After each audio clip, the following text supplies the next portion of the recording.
How do you legally upload cover songs to YouTube and Spotify without getting copyright strikes?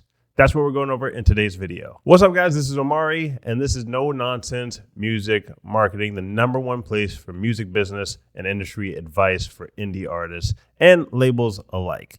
If you're not subscribed already, click the subscribe button and hit the notification bell so you get updates on every new video that comes from us. So without further ado, you guys know what to do. Click the like button on the video, leave the comments, but let's hop into this. How do you upload the cover songs to YouTube and Spotify?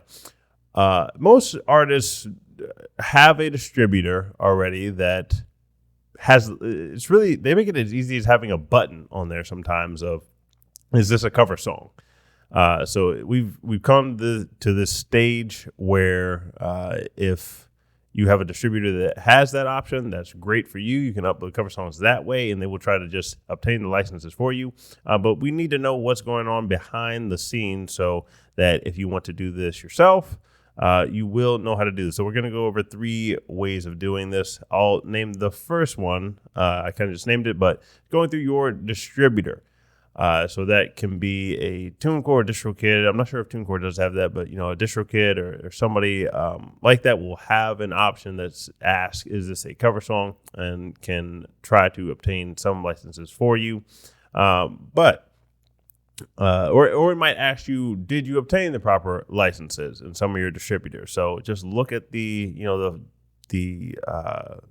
layman's terms, all the legalese on there of what they're actually doing, what they're asking for. But that is, one way to go about your research. Another popular solution is the Harry Fox agency. All right. So what they do is obviously they make it easier for artists to go and get these deals. Anybody can go and try to talk to a label themselves, or whoever has the rights is who you need to talk to. But it's that way is really messy, and Harry Fox agency makes it very simple. So something called the Harry Fox agency song file will handle most, but not all of the mechanical licenses. It will cost you about $16 for one song or $14 per song for 6+ songs. To obtain these licenses. Another option you have is with Loudr. That's Loudr. We'll try to put these links in the description. They will also handle mechanical licenses and will cost you $15 for one song or $14 per song for 6 to 10 songs. And the more songs you license through them, the cheaper it gets. So if it's $10 per song if you're doing 100+ songs that you want to license. Now, promotion strategy wise, is this a good thing to do? Is this a wise thing to do? It can be argued yes, because one thing that you'll discover when you're promoting music and advertising is that people like things that are already familiar, and sometimes it's easier to rein in that audience and get them to subscribe to you and follow you and sign up for your email list whenever they are already familiar with the song. Sometimes it's hard to get them to be very excited about an original song you have. So get them excited about some cover songs first, and then you can, introduce them to your original music. This is a very popular strategy among YouTubers, especially, but now even more so with Spotify playlists. You're starting to see this more and more and more, that even some labels will have this strategy where they just a label will buy that big license package of, 101 songs. And then they'll have the artists that they're signing that they're collaborating with do these cover songs, and then they just plaster them all over their playlists that they own. Some of the labels that they have connections with, and they'll get tons of streams that way, and then they can introduce people to newer songs in those playlists, or their YouTube channel, so on and so forth. So this is not a bad promotion strategy. A lot of you guys saw the video we did. The case study about Kid Travis, and how one of his songs has over 50 million streams just on Spotify now. So it probably has 60+ million or 70+ million in total, and it's getting a bunch of streams every day. And he does a ton of cover songs. A lot of people were introduced to his channel through cover songs, and he just knocks them out. I'm sure he has his home studio set up. I don't know how much he spent on that, but you can make a good home studio these days for under $1,000. If you're really creative, you can do it for under $500. But definitely under grant, you can get a good sounding home studio and knock out songs every 2 weeks, come out with a release every 3 weeks, every month, come out with a release, stay consistent with that.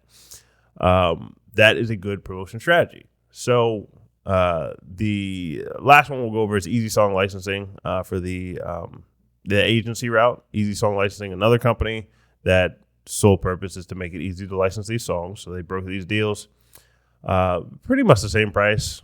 These are all competitive pricing. $15 for one song, $14 for 6 to 10, $12 per song for 21 plus songs, so on and so forth. I think that's their top package. But that is the easiest route. Likely is to go through Harry Fox Agency or one of these options. The other way you can go is contacting the label directly, which they probably have set up deals through one of these resources anyway, so that's where they're going to tell you to go. But the other way is to contact the rights holder directly, ask them, hey, can I license this song from you? Can we work out a deal? That's dealing with people directly. There's a reason why companies like Spotify and Apple Music and YouTube Music want distributors to send the music to them, because they don't want to deal with people directly. They don't want to deal with all the artists directly, because a lot of times the artists don't have their paperwork straight. They don't have their I's dotted, their T's crossed. So going that route is not the most popular. It can be done. Like if there's artists who don't license their music out to anybody, sometimes you will have to go to them directly. But most of the time, you're going to be able to do it through an agency. All right. But in terms of, using it for promotion strategy, we definitely say that it's a good way to go. Just make sure you have your paperwork straight, and promoting these on Spotify playlists or YouTube promotion specifically. Those would be usually, I'll throw in Facebook and Instagram ads in there too, especially if you're running them with a professional agency like us. We'll know how to make the ad in a way where people will want to listen to it. Because just because you make a cover song, that doesn't mean people will listen to it. There's a lot of competition for this, so you have to know how to promote it the right way. But it can lead to a lot of traffic in the future. All right. So that's it for this video, guys. Click that like button. Leave us a comment with anything that you think we missed or any other information you would like to know about licensing cover songs.